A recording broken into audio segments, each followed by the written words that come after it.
Coronavirus Meetings Wales Regulations 2020. It is not practicable for this meeting to be broadcast live. However, a recording of this meeting will be made available as soon as possible after the meeting has concluded. We welcome the use of the Welsh language at meetings. I have had no request for people to speak Welsh today, so this meeting will be conducted in English only. Please, can members use the chat bar to indicate when you want to speak, and remember to keep your microphone muted when you are not talking. Right, we'll move on to the agenda. Agenda item 1, attendance and apologies. Geraint, do we have any apologies?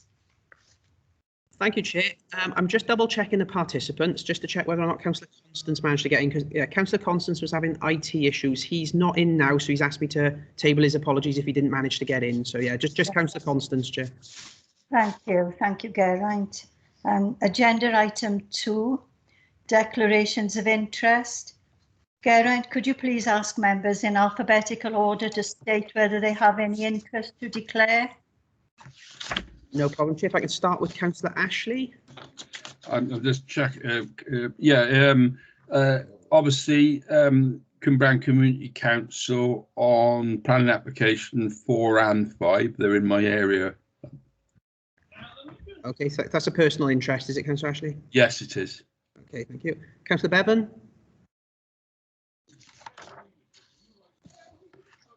No, none. Thank you. Councillor Burnett? None.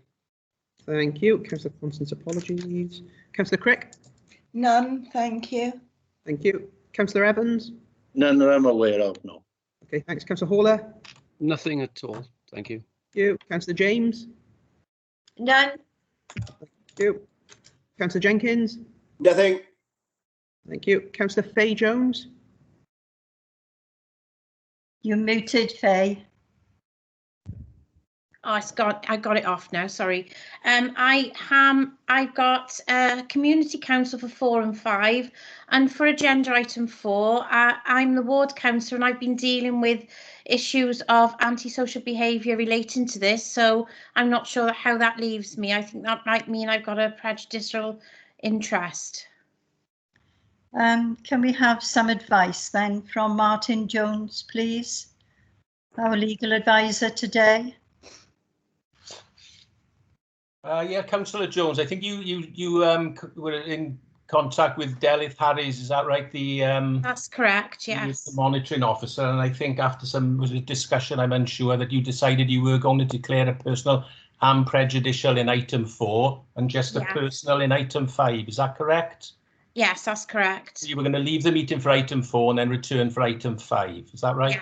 Yes, please. Yes, thank you. Okay. Is that okay, Geraint? Yep, thank you, Martin. Yep, and I'll sort that out when we get to item 4, Chair. Thank you. Okay, thank you. Thanks. Councillor Janet Jones? None, thanks, Geraint. Councillor O'Connell? None, thank you. Thank you. Councillor Parish? Nothing to declare. And Councillor Thomas? Geraint, I've only just had the agenda, and I think the agenda item 5 is obviously in my ward, so I'll have to declare that. Thank you. Is that correct? Do we need any clarification? Or? Yeah, I think, can we bring Martin Jones in again and ask? Is that just a personal interest in that, Councillor Thomas? Yes, it is, yeah. Yeah, just a personal interest in item 5 then. Is that okay, Geraint? Yep, thank you very much. Great, thanks very much.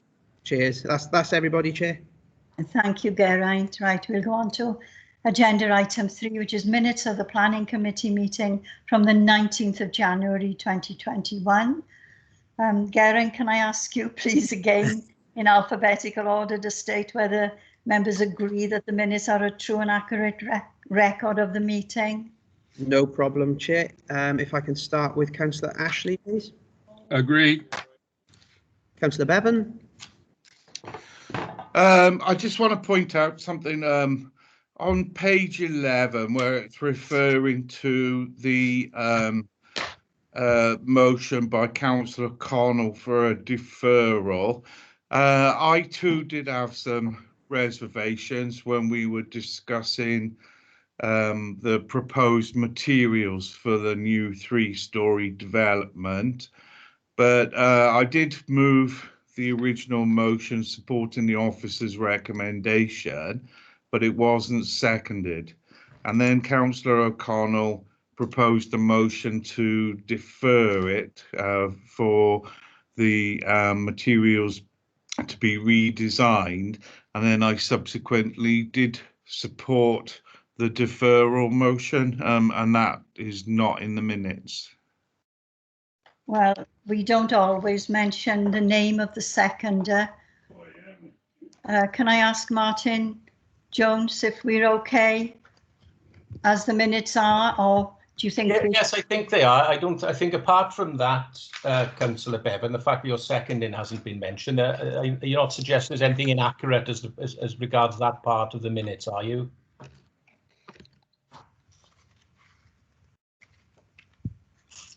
Councillor Bevan still there?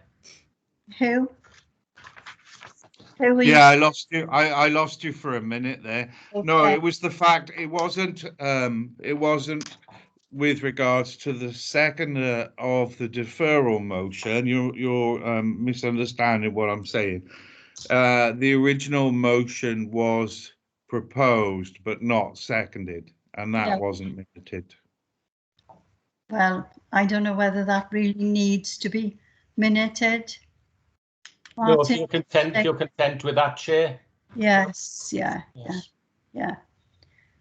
Okay, then everybody else okay? Can we go on with the Chair, yes, Veronica? I have got my hand up. I didn't attend the meeting because it was all about Bronavon, of which I'm a board member. So consequently, I can't really agree these minutes. I'll abstain from voting. Okay. Okay, Veronica, thank you. Okay, Geraint, you can carry on. Thank you, Chair. Councillor Burnett? Abstain. I wasn't at the meeting. Councillor Evans? Agree.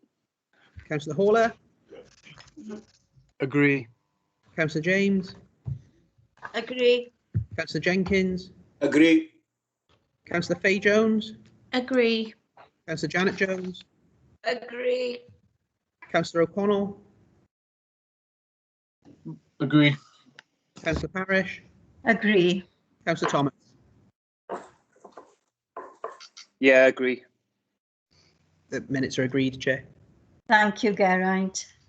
Right, agenda item 4, planning application 20/P/0571/MOD 106 to discharge Schedule 4, open space and recreational facilities, and Schedule 6, management company of the Section 106 agreement accompanying planning permission 17/P/0548/FUL at Park Helen, Phase 1 and 2, off Green Meadow Way, St Giles, Cwmbran. Right, can I ask Helen Smith, Principal Planner, to present the report, please? Thank you, Chair. Just share my screen for the presentation. No?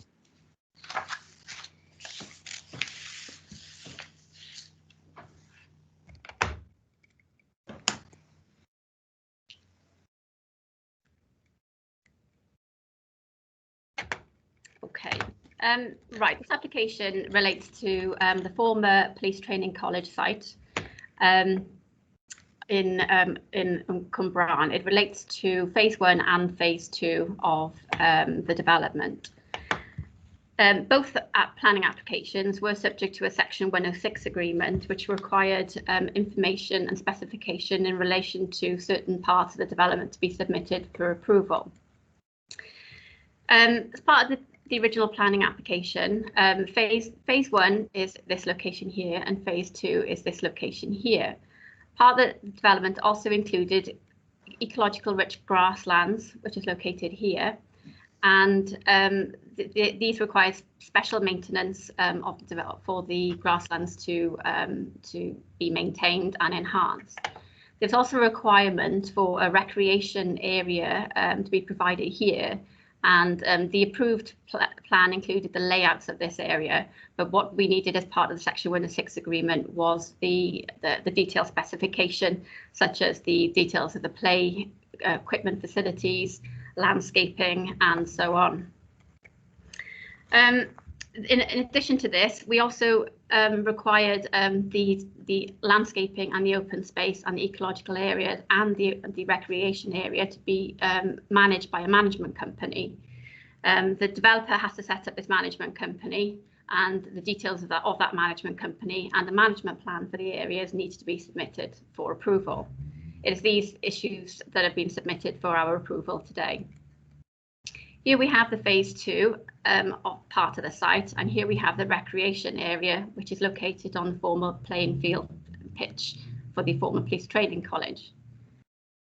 The application included the approval of these details, which is the general layout of the play facilities. This included a youth pitch, an enhanced equipped play area, a multi-use games area, and we have adult gym equipment dotted around the recreation area, in addition to an adventure play area. The details that were submitted as part of this discharge of obligation of the Section 106 agreement have to comply with that original approved layout. So here we have the detailed specification. We have the mugger, and then we have the details of the play facilities and the pitch. We have details of the drainage of the pitch area. We also have some additional landscaping and a fence line along this boundary here to protect the existing property in this location. The developer has commenced works on these facilities. These photographs, it's not completed yet and hasn't been transferred to the management company. So here we have a view of the play facilities. Again, it's unfinished in terms of the landscaping. In the background there, you can see the multi-use games area. And here we have another view looking towards the pitch on the left and the play area and the multi-use games area. And here we have a view of the pitch.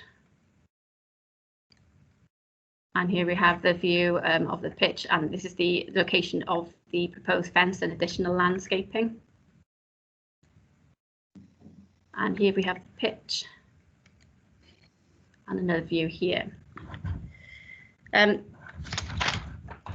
So we have, as part of the details submitted for approval, these include the specification of the mugger, the play facility equipment, the landscaping, the additional fence and landscaping on the boundary, the management plan of this area and how it's been maintained and regularly inspected, and also the details of the management company in accordance with the Section 106 agreement. Our recreation officer and our landscape officer are satisfied with the details as submitted and with the facilities that have already been provided on site. And the details of the management company satisfy the legal requirements of the Section 106 agreement. It is recommended that the specifications and the obligations have been met the requirements of the Section 106 and that these obligations be discharged. Thank you, Chair.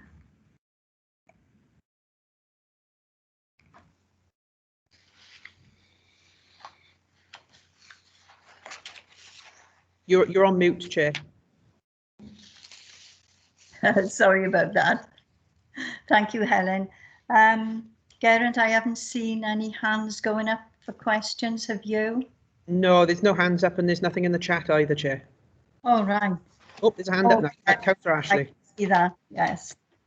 Stuart? Yeah, I did have a conversation yesterday with the planning officer about this. Obviously, we've got a play area, recreation area. A couple of questions I had on it, which I'll go back to Helen as well. One was the property on there, which is right next to it. I believe a hedge is going in there to shield it. Number two, the residents are concerned about access. I believe the play area, like all other play areas in the borough, will be open in the sense that even with a management company looking after it, it will be accessible, because the problem we've got with play areas is that children don't understand rules, whether they're gated or not gated. It won't be a gated area. This is my major concern, that obviously you want these places close and not close, and we all over Cumbraden we've got the problem of young people accessing it. So if there's a management company, is how the thing is managed. That is not a concern of the planning committee. The planning committee is concerned to get 106 money spent and the facility in, but the management, that is up to the management committee how the place is managed. Now, I understand the residents' concerns, because if I was a resident there, I'd be concerned about it, but that is not a planning matter, that is a management matter as far as I can see. Some of the police and whoever else manages this site. Is that the case, please? Helen, could you answer that, please? Yeah, thank you, Chair. Yes, in terms of the your initial comment about the existing resident nearby, yeah. This gentleman did raise concerns about the proximity of the pitch area in relation to his property. He had direct discussions with Taylor Wimpey, and they agreed to erect a fence along his boundary to protect it further. We're satisfied that from with a planning point of view. And following that, the occupier confirmed that his issues were addressed by this. In terms of the management of the company, yes, it's a private management company. However, these recreation facilities on all new large housing sites, they're designed to provide facilities for the existing residents, but also to add these facilities for the wider benefit of the local community. This is to ensure the new developments contribute towards any lack of facilities in the area for existing members of the community. So they're not, even though it's privately managed by a private management company, it will have open access to the community for all users and not just the residents of the estate. Thank you, Chair. Chair, can I come back a minute? Yes, you can. Any management of issues of young people causing, I mean, let's look at it positively. It will be down to us in our department, in conjunction with the management committee, looking at how that is managed, and the police in terms of any nuisance value there.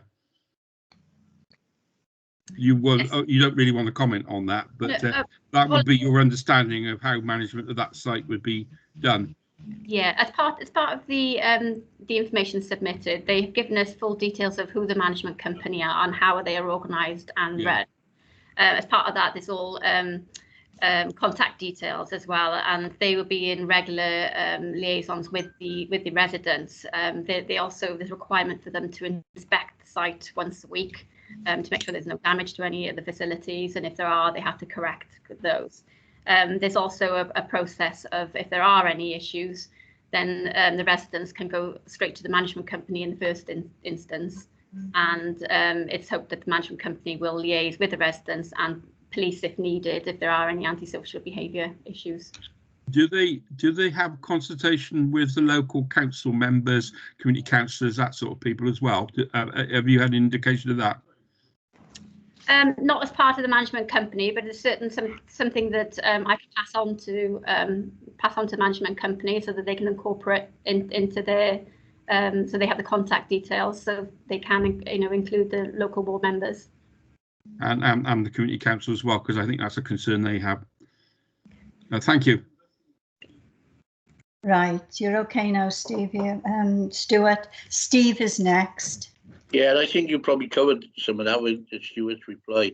As you can appreciate, the 106 funding is for the community use anyway, and I wouldn't want it to be restricted to one particular development.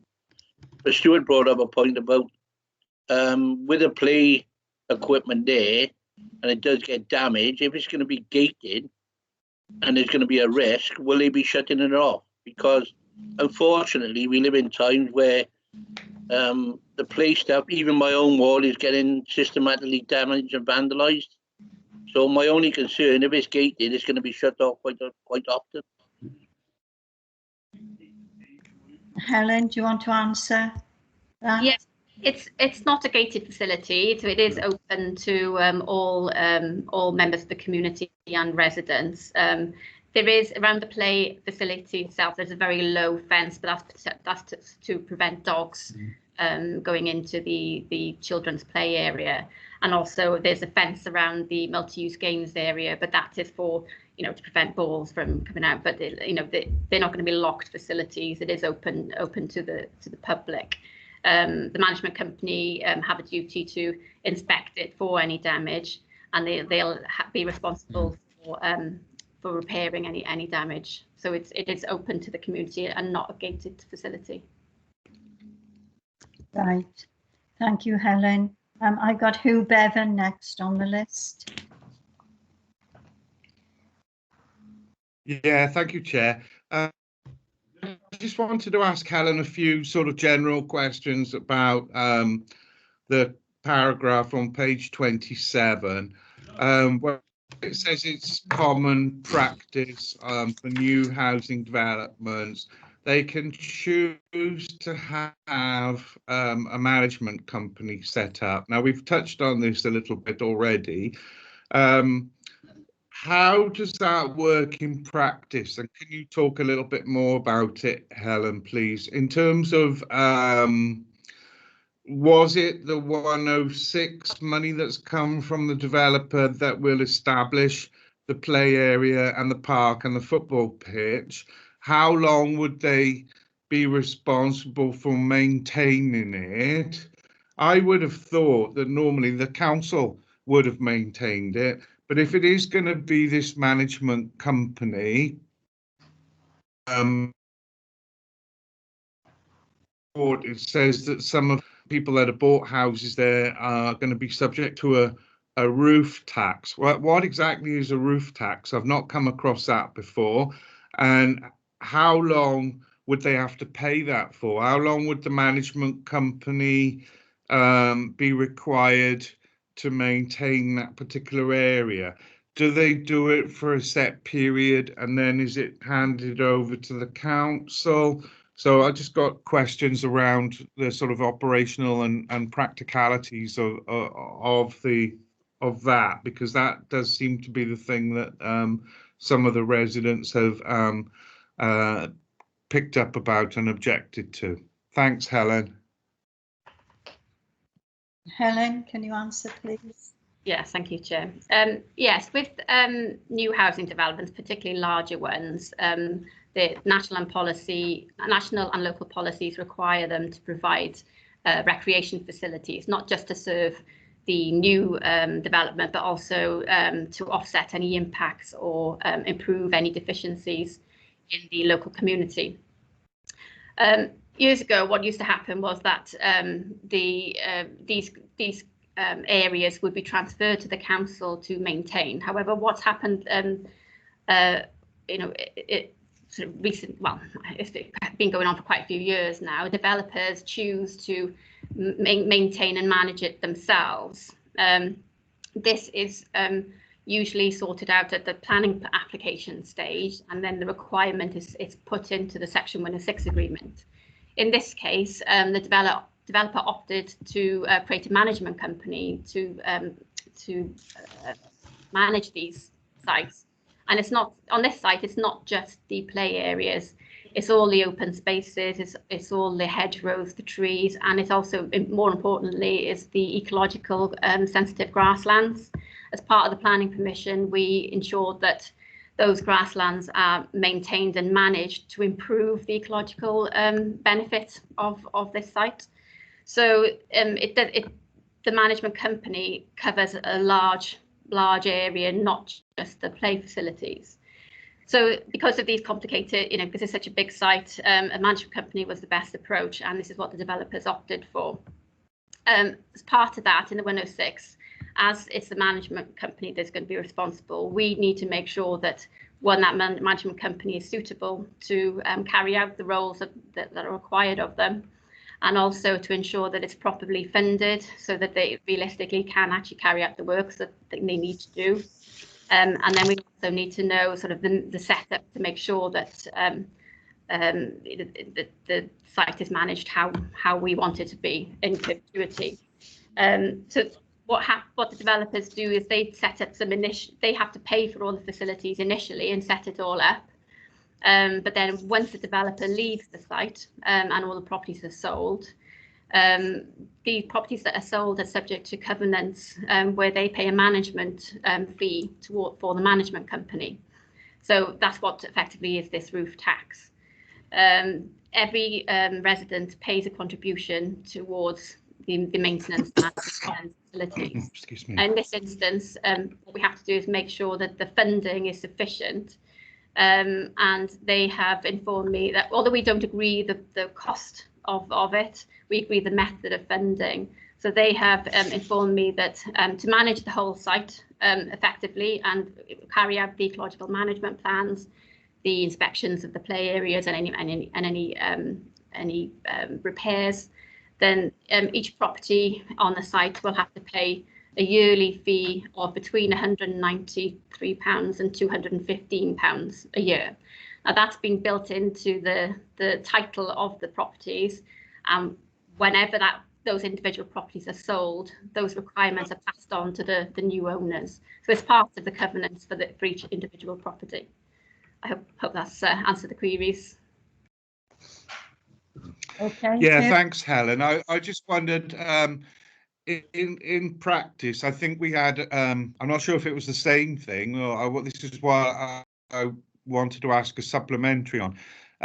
In Pontier, in my ward, we had a similar situation in Barnfield where the developer paid for the play equipment and the play area, which was fine for quite a number of years until the play area was deemed that it had the condition had deteriorated and it was deemed to be unsafe by council officers and needed replacement. Now we had the issue there in terms of who was going to pay for the replacement play equipment. You know, I got told by the council they didn't have any money available. In the end, we managed to get the local community council to step in and help out.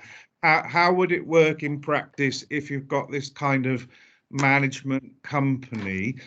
What would be the duration of the management company? Is it like indefinite? And would they be responsible for undertaking any repairs, say the play equipment needed replacing 10 years down the line? How is that actually managed? Or is there a point that it passes over to the council at some future date, or is this like in perpetuity? I'm trying to get my head around some of the operational aspects to this. Yes, I don't know the case that you referred to, so I can't compare it to that. But in this instance, part of the Section 106 agreement is that this site is managed in perpetuity. Now, I know from a legal point of view, I believe that's restricted to a period of at least 80 years. But in reality, it will be as long as those properties are there and as long as they are contributing towards the management company. So all responsibility will rest with the management company. This is why we needed to have all this information to make sure that the management company is properly set up so that we can ensure that it will carry on in perpetuity. If there is if those facilities deteriorate or are damaged and need replacement in the future, then that is the responsibility of the management company. And part of their funding sets aside some reserves for future replacement. So we're satisfied that the management company will be able to replace any facilities in the future, but the council wouldn't be responsible for replacing any damaged facilities whilst the management company is managing the site. Okay, thanks, Helen. Thank you for that. I've got Gwyn Jenkins next to ask a question. Gwyn? Right, you hear me? Yes. Right, okay. Reading through the representations received, the main one is on the bottom where Taylor Wimpey of an end willing to enter a dialogue with residents, the police or councillors. Now, reading back further up, was it in the planning permission or the planning application that this play area was only for the people on this site, because the main problems being here is that it's open to the public, and which, well, most playing fields are, but it seems to be the loud shouting and bad language and antisocial behaviour and vandalism are not from that estate. I know it probably don't come under this remit, but is there anything we can do to have that play area put just for the locals? But then again, if they got to come in and out, don't they? Helen, would you like to answer that, please? Yes. No, as part of the planning permission, it was always envisaged that this facility was for the wider community and not just to serve that development. The whole point of it that complies with national and local policies to help improve existing community facilities, not just for the benefits of the new residents, but for existing residents where that development is to be sited. It also helps integrate the development into the wider community. There have been some antisocial behaviour or issues on that side I am aware of, but part of that problem is that because it hasn't been completed and signed over to the management company, it's been fenced off, and that sometimes does attract youngsters to go into the site when it's not actually fully operational. We're hoping that often there are some antisocial behaviour issues on play areas, but once the site is open and managed properly, we're hoping that will minimise that. If it's included just for the local community, sort of just for the existing residents, then that actually might encourage more people to break into that facility to use it, and that wouldn't be in compliance with our Section 106 obligations or national and local policies about providing these community facilities through new developments. Okay, Gwyn. I can't hear you. You're muted, Gwyn. Okay, can I come back in on there, please, Chair? Yes, yes. It probably don't come under this remit, but I'm reading here now that when they were sold the houses, they were told that the play area was only for the locals. So, and do we really? Is this supposed to be signed off today, or isn't it possible that this could be done after the play area and everything else is finished on site? Shouldn't we be waiting now?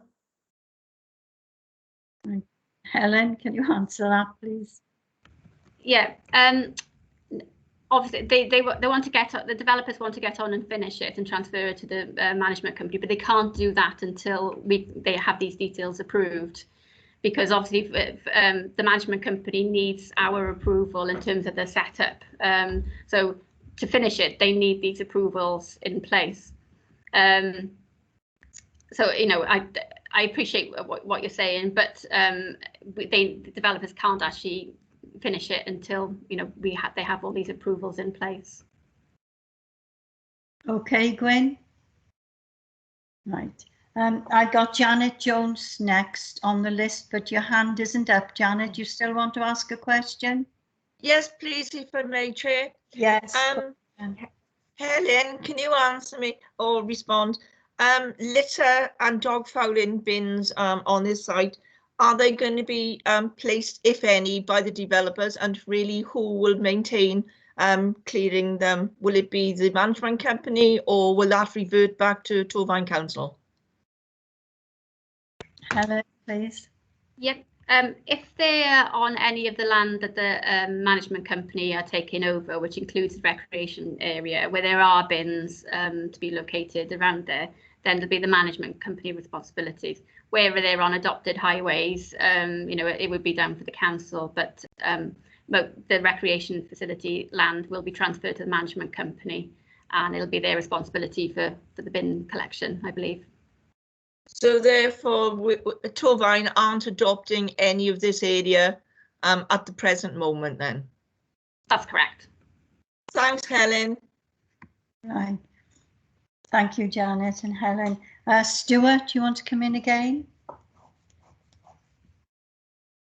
You're muted, Stuart. Yeah, one of the questions I had, in fact, there's a operational thing about the mugger and the playing fields.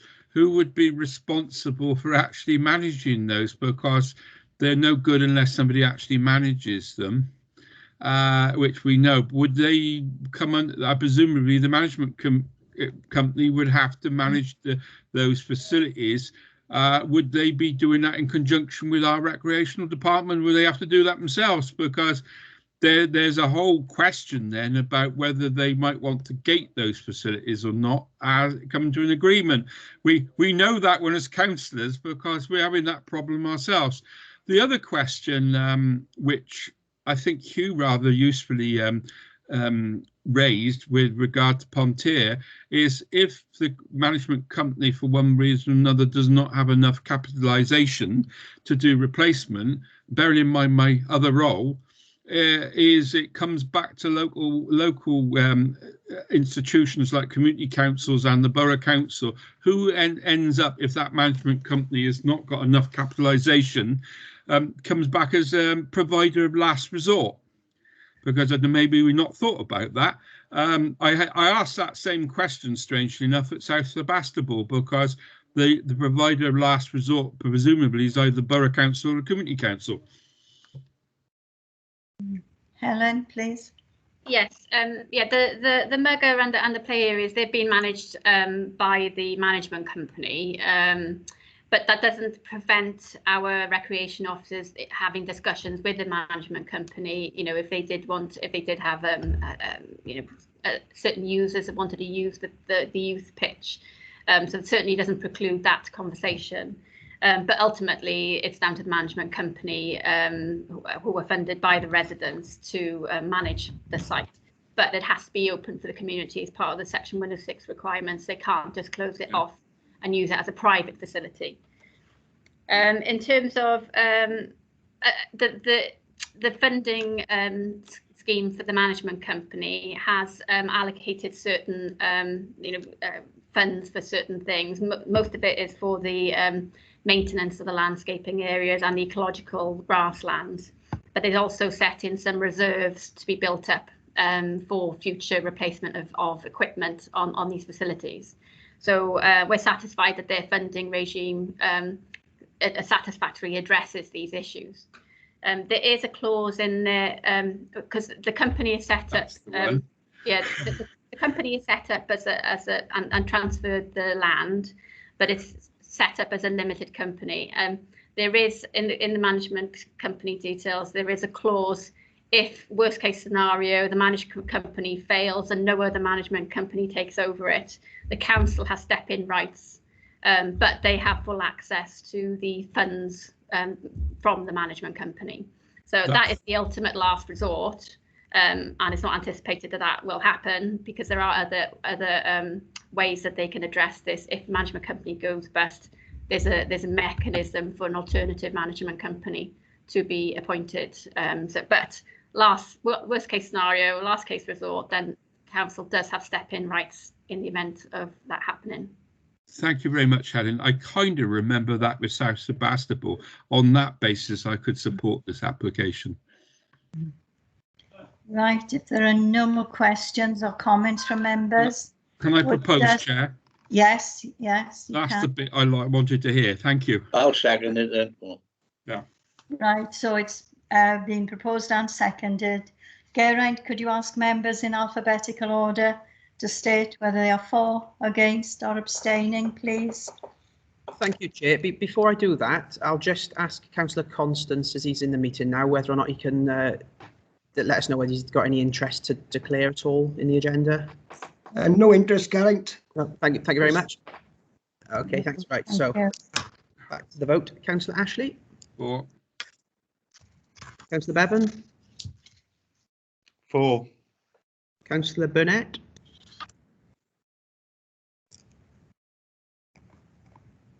Oh, Councillor Burnett, perhaps he's left because he's still showing up. Oh, I know, he's gone. I think my computer went a bit funny then. He was there and then he was gone. Yep, he's gone. Yes, yeah, he had to go this time. No problem. Councillor Constance? For. Councillor Crick? For. Councillor Evans? For. Councillor Hawler? For. Councillor James? For. Councillor Jenkins? For. Thank you. Councillor Janet Jones. 4. Councillor O'Connell. 4. Councillor Parish. 4. And Councillor Thomas. 4. Thank you all. That's unanimous, Chair. Thank you. This application has been approved. Thank you. Right, is Faye coming in for the next? I just had a message with her a second ago, Chair. I'm just going to call her back in. I'll let you know when she's back in, if that's okay. Yes, I'll wait for her to come back in. Okay, cheers.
Right, I can see Faye back. Yeah, she's back in, Chair. Thank you, Geraint. Right, we'll move on to agenda item 5. Planning application 20-P/0748/FUL. Construction of a dedicated building to provide children for local families. Construction to include the building, covered and open outdoor areas, retaining structures, fencing, surface water works and landscaping at Lanthanum Community Primary School, Lanthanum Road, Lanthanum, Cumbran. Can I ask Tanya Leck, planner, to present the report, please? Thank you, Chair. Thank you. I'll just share my screen.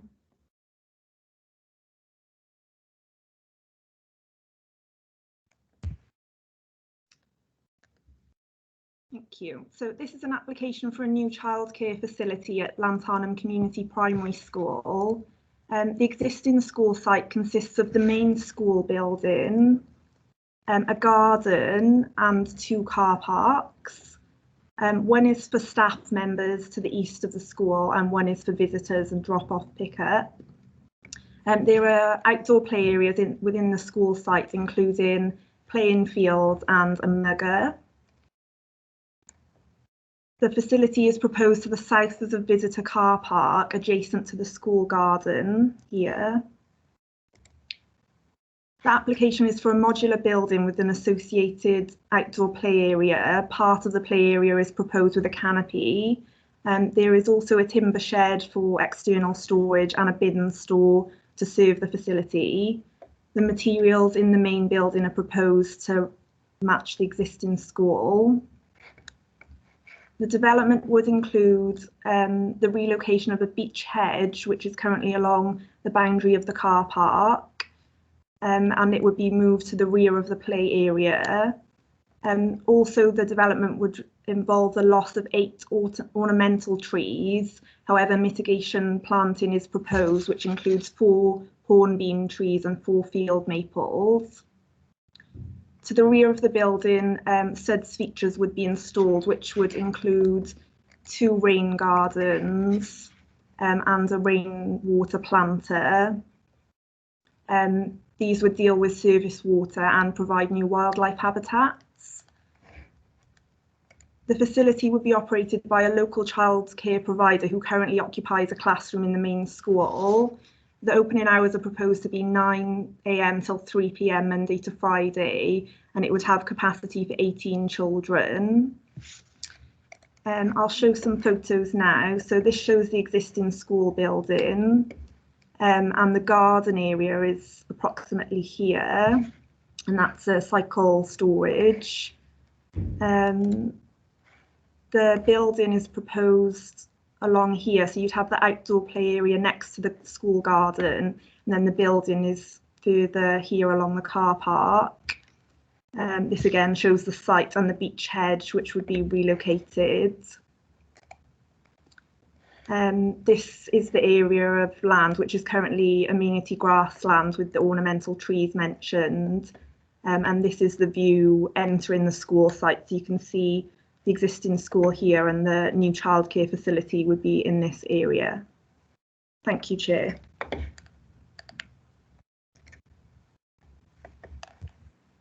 Thank you, Tanya. Right, I'll open it up now for questions. Steve, you seem to be the first. Makes a change. I want to ask you, I'm concerned that yet again, we're using green space to do a development, but some of the recommendations about the trees and, you know, the loss of some of the planting, even with the ecology officer regarding what trees are going in and, you know, the mitigation, you know, I am a bit concerned because we seem to be building over a lot of green space and we don't seem to be mitigating to put things back to cover that loss. Right, can you answer that, Tanya? Yeah, thank you, Chair. The proposal is that the area is currently grassland, so it's within the school site. There's a large area to the rear of that, which is the football pitches and further gardens and open space within the school site. The trees that would be lost are ornamental trees, and they've proposed mitigation planting for those trees. In addition, they've partly due to the SUD scheme required, but also to provide new habitats and ecological enhancements. The rainwater gardens on the planting would include a mix of different species, and that would provide new habitats. So although this would result in a loss of that grassland, there is mitigation and enhancements proposed. Can I come back in, Chair? On page 41, yes, in the ecology officers, they've got concerns that you know the wording in there, that some of the trees can be determined until something sorted out about the pitch. Now I got reservations with that because I want to see it in black and white, and I don't want to see maybe or will be. You know, you know.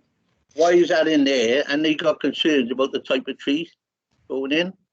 That's what concerns me more than anything. There's nothing set in stone there. It's just left open.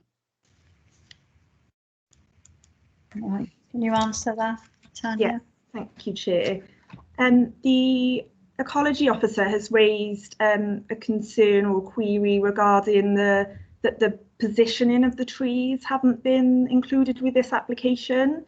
The reason for that is that there is a Section 106 agreement in regard to a 3G or 4G pitch, which is in the project phase at the moment.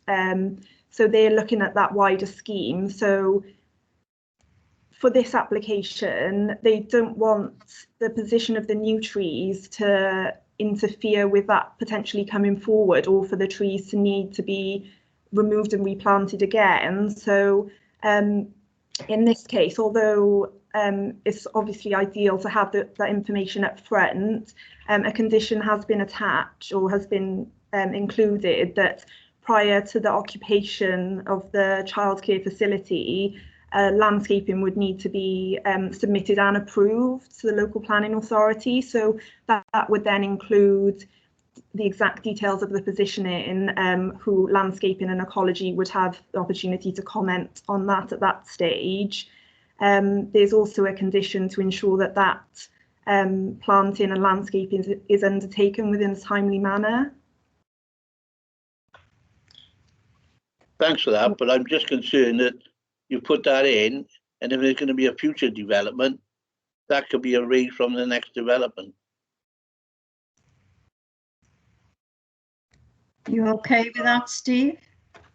Right, okay then. Hugh, Bevan, you are next with your question, please. Yeah, thank you, Chair.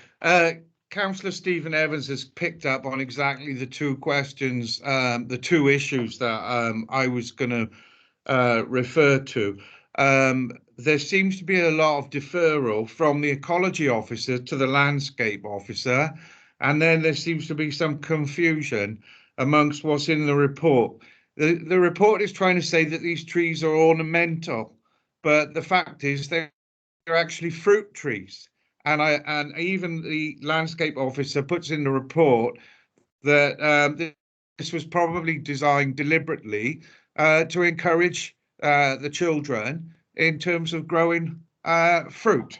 Now, there's a question mark over the types of trees being put in as well, field maples and hornbeams, and the landscape officer wasn't sure even if the hornbeams were a species that were native to Wales. So there's the issue about the hedgerow removal and possibly replanting to be repositioned in a different place. And then there's also both the ecology officer and the landscaping officer are saying they can't determine the location for where the trees should be planted and the hedgerows should be planted until it's decided where this new sports pitch is going to be located.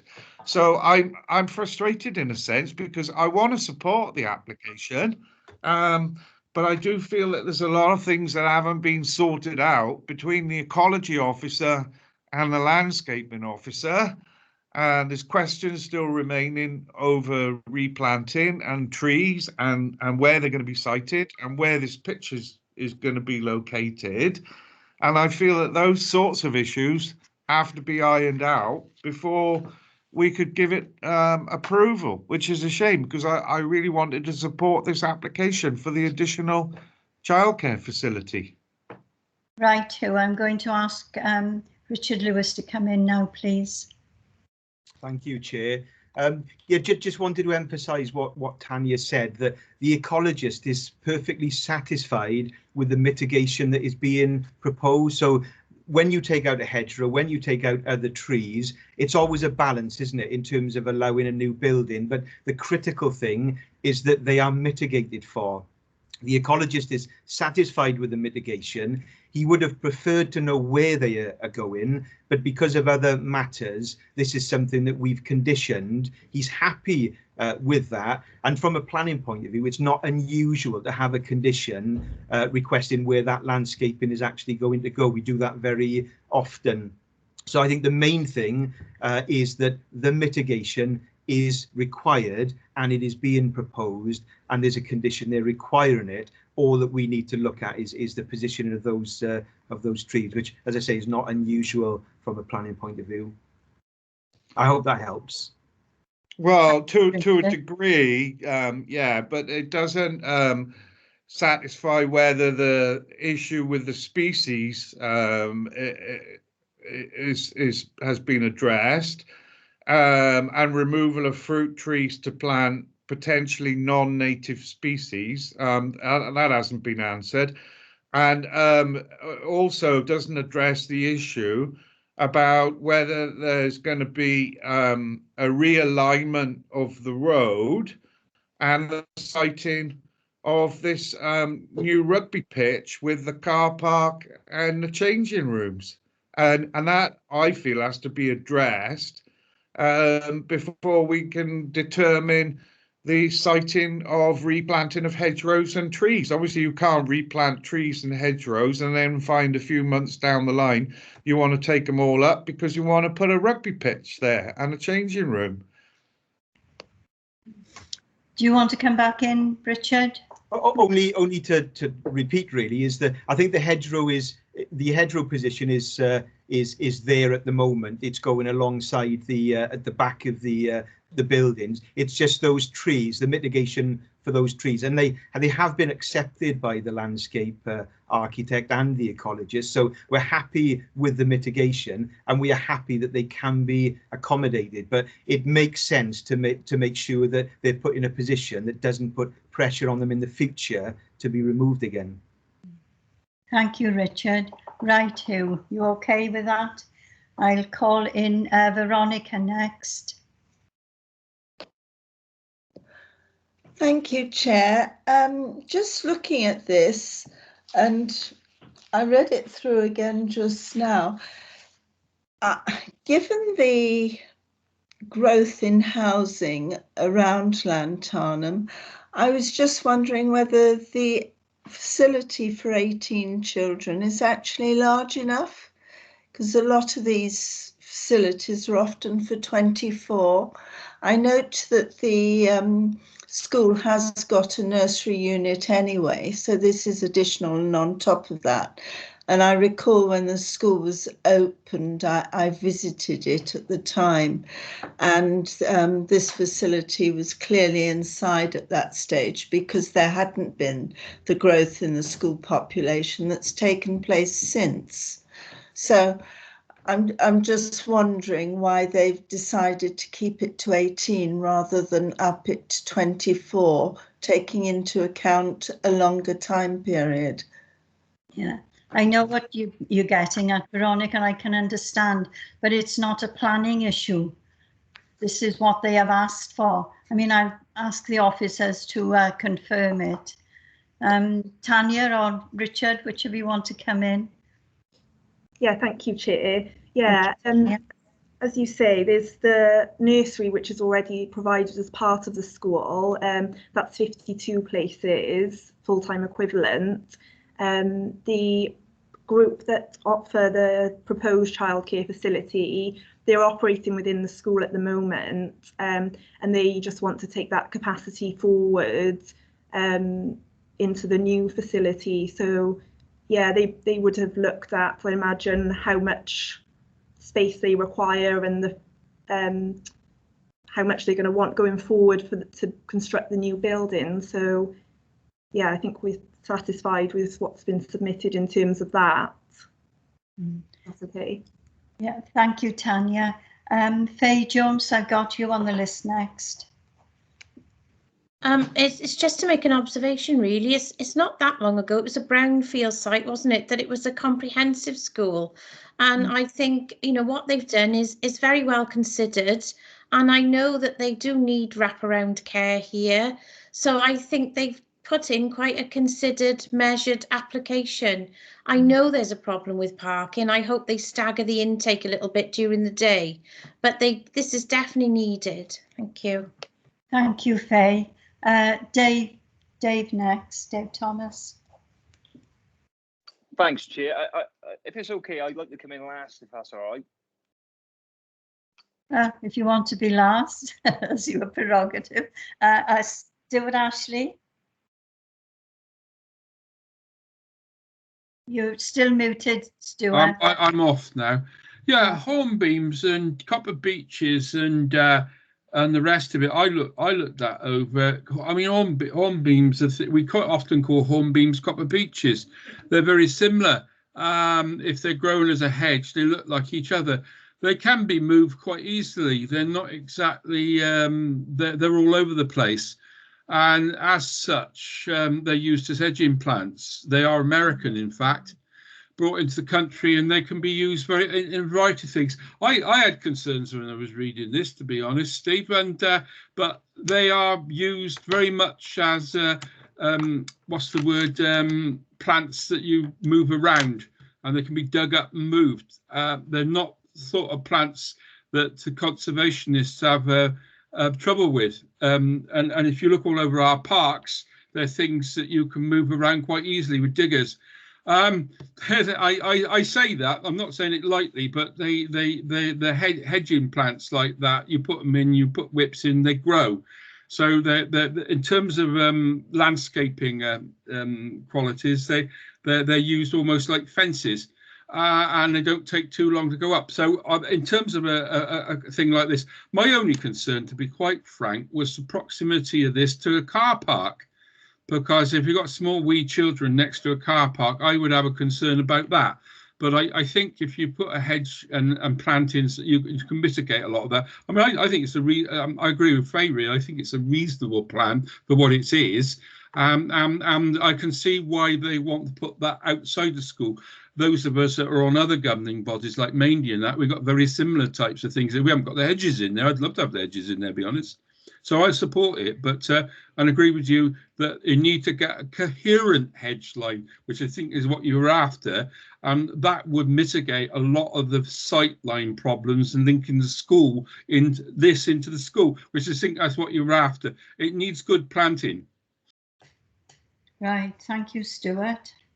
Do you want an answer to that? You got me completely confused. No, what I'm saying is about the idea of good planting that ties in, and I think that's where the ecologist and the landscaper are going. They want something that's coherent, and I think the way we presented it didn't look that coherent. If we can satisfy ourselves, it's a coherent planting plan, i.e. it follows on and they're replanted and it will look good. I've been on that site and I think it's a very big open site, and putting hedges in there will mitigate a lot of the wind and the windswept feel of the place. Right. I think that's what I'm saying, Chair. Right, thank you, Stuart. I've got Janet next. Thanks, Chair. I think it's a fantastic application, but I do share Councillor Bevan's concerns about the location of the building and the impact on the proposed 3G rugby pitch. And I wonder what liaison has been with the planning and the engineering department or unit on this. And is it something that this application should be deferred until we have further information from the other two units? Right. Richard, do you want to come in with this, or Tanya? Tanya's off my screen, or I can see her. Which one? Okay. Thank you. Yeah, in terms of the 3G pitch that may come forward, the Education Department, who have submitted this scheme, have been in contact with the team that are putting together the proposals and the projects for the pitch and the works involved with that. And I think that's why they, rather than submitting full details of the new locations, they've actually had that discussion to say, perhaps you'd better hold off for the meantime for the position of the trees. I have also written to the team who are dealing with the 3G project just to confirm that, to send them the details of this application to confirm that there's no issues or conflicts with that scheme coming forward, and they're satisfied with what's been submitted. So I don't think there would be a need, or at the moment we would need further information from them. Right, thank you, Tanya. Okay, Janet? Yes, thank you. Right, Gwyn is on my list. Do you want to come in, Gwyn? No, I am going under. All right. No. Sorry about that, Gwyn. Gaynor next then. Gaynor. Yeah, thank you, Chair. I just want to make the comment of that this is a really good application. It's well needed, and I just hope it gets approved. Thank you, Chair. Thank you, Gaynor. Right, I can't see anyone else now, apart from you, Dave. Yes, thanks, Chair, and I appreciate the comments from Councillor James and Councillor Jones. As a ward councillor for Lanthanum, I fully support this application. It's much needed for the families in our ward. It will provide much needed resource to sit alongside the primary school, and it will provide the children with a seamless transition from preschool to mainstream education. So I fully support this. I hope members will too, and I would move to approve this application. Right, thank you. Is there a seconder? Yes, I'll second it, Chair. Second, yeah. Thank you. Geraint, can I ask you again to ask members in alphabetical order to state whether they are for, against or abstaining? No problem, thank you, Chair. If I can start with Councillor Ashley. For. Councillor Bevan. For. Councillor Constance. Definitely for. Councillor Crick. For. Councillor Evans. For. Councillor Hawler.